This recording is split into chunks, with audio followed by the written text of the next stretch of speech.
Hi friends, मैं संजीव कुमार आपका स्वागत करता हूं क्यूरियस विद संजीव चैनल पर। आज मैं आपके सामने हाजिर हूं एक नए टॉपिक के साथ। लेकिन इससे पहले आप मेरे चैनल को लाइक करें, सब्सक्राइब करें एंड शेयर करें। मैं आज आपको इंग्लिश ग्रामर का नया टॉपिक लेकर आया हूं और इसमें मैं डायरेक्ट एंड इनडायरेक्ट नरेशन के बारे में समझाऊंगा। आप इन्हें ध्यान से देखिए जो मैं बता रहा हूं, ताकि आपको सही से समझ में आ जाए।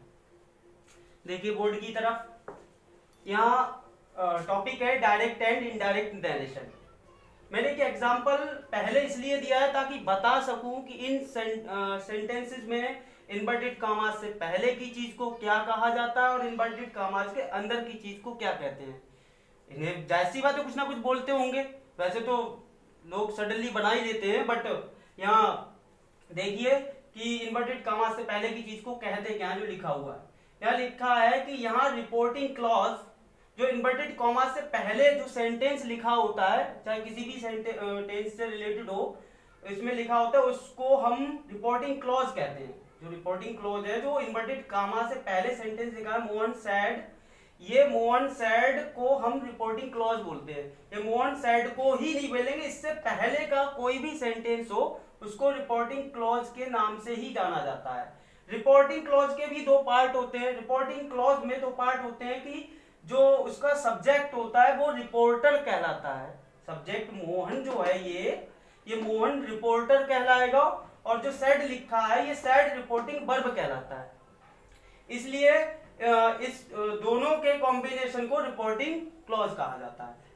अब दूसरा पार्ट जो है इन्वर्टेड कामास के अंदर, इन्वर्टेड कामास के अंदर जो वाक्य लिखा है वो वाक्य उसमें वक्ता के कहे हुए शब्दों को व्यक्त करता है। इसमें जो वक्ता कहता है, यानी बोलने वाला, वक्ता मतलब बोलने वाला व्यक्ति जो कहता है, उसके शब्दों को इन्वर्टेड कामास के अंदर हम लिखते हैं। ये तो जानते ही होंगे कि किसी की कही हुई बात को हम इन्वर्टेड कामास के अंदर हो, तो आपने समझ भी लिया होगा सही से और नोट डाउन भी कर लिया होगा। आपको ये रूल लिखवा है, rules for the change of tenses.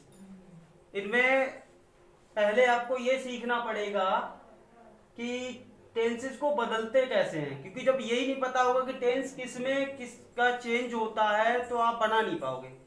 इसलिए यहाँ देखिए मैंने लिखा है कि प्रेजेंट इंडिफिनिट का सेंटेंस यदि इन्वर्टेड कामास के अंदर लिखा आता है तो वो बदला जाएगा पास्ट इंडिफिनिट में।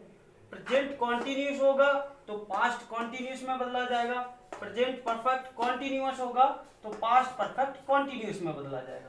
पास्ट इंडिफिनिट होगा तो पास्ट परफेक्ट में चेंज होगा, और पास्ट कॉन्टिन्यूस होगा तो पास्ट परफेक्ट कॉन्टिन्यूस में चेंज किया जाएगा। अब इनके बारे में आप 9th 10th 11th में तो पढ़ ही चुके हो, क्योंकि 12th का एग्जाम देने जा रहे हो, तो ये बेसिक सी चीजें पहले वाली वो आपको पता होनी चाहिए कि किसका चेंजेस, किस टेंस का चेंज दूसरे टेंस में कैसे करते हैं। तो आप इनको नोट डाउन कर लीजिए। लेकिन यहाँ एक और चीज आपको याद रखनी पड़ेगी, वो है ये पर्सन। आपको पता होना चाहिए कि first person, second person, third person होता क्या है, क्योंकि तभी आपको पता लगा पाओगे कि ये पर्सन कौन सा है और इसको चेंज कैसे करना है। चेंज करने का किस पर्सन का किस पर्सन में चेंज होता है ये भी मैं बताऊंगा। पहले ये देख लो कि फर्स्ट पर्सन में कौन से वर्ड आते हैं। फर्स्ट पर्सन में आई और बी आता है, इनको प्रोनाउंस बोलते हैं। तो आपको याद रखना है कि फर्स्ट पर्सन के अंतर्गत आई और बी आता है, सेकंड पर्सन में ओनली यू आता है, और थर्ड पर्सन में जो प्रोनाउंस होते हैं वो ही, सी, इट, दे आते हैं। तो आपको ये पता होने चाहिए। अब इन प्रोनाउंस को चेंज कैसे करते हैं वो मैं अभी आपको रूल लिखवाता हूं, लेकिन इससे पहले आप ये नोट डाउन कर लीजिए। आई होप नोट डाउन कर लिया होगा आपने। तो आप देखिए मैंने डायरेक्ट से इनडायरेक्ट बनाने के रूल लिखे हैं कुछ यहाँ पर।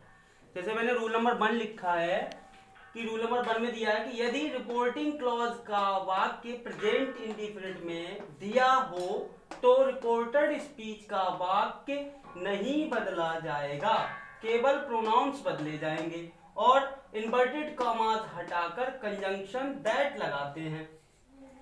अब प्रोनाउंस बदले जाएंगे तो उसके लिए रूल क्या है कि rules for the change of personal pronouns, उनको बदलने के भी नियम मैंने लिखे हैं यहाँ पे कि यदि इन्वर्टेड कॉमास के अंदर जो सब्जेक्ट फर्स्ट पर्सन है वो सब्जेक्ट के अनुसार बदलता है, सब्जेक्ट के अनुसार बदला जाएगा, और सेकंड पर्सन जो है वो ऑब्जेक्ट के अनुसार बदलता है, थर्ड पर्सन जो है वो नहीं बदलता, चेंज नहीं होगा। अब इस सेंटेंस को मैं आपको चेंज करके दिखाऊंगा कि कहां कौन सा इसमें फर्स्ट पर्सन है और कौन से सब्जेक्ट के अनुसार बदला जाएगा, कौन सा सेकंड पर्सन है, और किस ऑब्जेक्ट के अनुसार बदला जाएगा वो देखिएगा।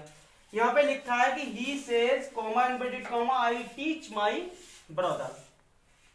अब he says को हम ऐसे ही उतारेंगे जैसा लिखा है, he says comma inverted comma को मैंने बताया था कि कंजंक्शन दैट लगाते हैं, तो इसको हटा के मैंने क्या लगा दिया, दैट लगा दिया। अब देखिए आई मैंने लिखवाया था फर्स्ट पर्सन में, आप वीडियो बैक करके देखेंगे तो उसमें दिखाई देगा फर्स्ट पर्सन में मैंने आई लिखाया है। तो आई यहाँ फर्स्ट पर्सन में मैंने बोला कि फर्स्ट पर्सन सब्जेक्ट के अनुसार बदलता है। सब्जेक्ट कौन सा, इन्वर्टेड कॉमा से लिखे पहले वाक्य में जो वर्ड है ही से, उसका ही जो है वो सब्जेक्ट है। तो ये जो फर्स्ट पर्सन यानी आई पर प्रोनाउन से ये ही के अनुसार बदला जाएगा, मतलब यहाँ पर हो जाएगा ही। अब सेंटेंस नहीं बदला जाएगा, ये भी लिखा है क्योंकि ये भी I teach my brother present indefinite में आता है और ये भी प्रेजेंट इंडिफिनिट में है। तो रिपोर्टिंग इन्वर्टेड कॉमा से पहले जो वाक्य है वो प्रेजेंट इंडिफिनिट में है, तो मैंने लिखवाया कि वो चेंज नहीं होगा। अब चेंज नहीं होगा तो ये तो I teach my brother present indefinite में है ही, तो इसको भी हमें प्रेजेंट इंडिफिनिट में ही रखना है क्योंकि उसने बोला है कि चेंज नहीं होगा क्योंकि रूल में लिखा गया है। तो he teaches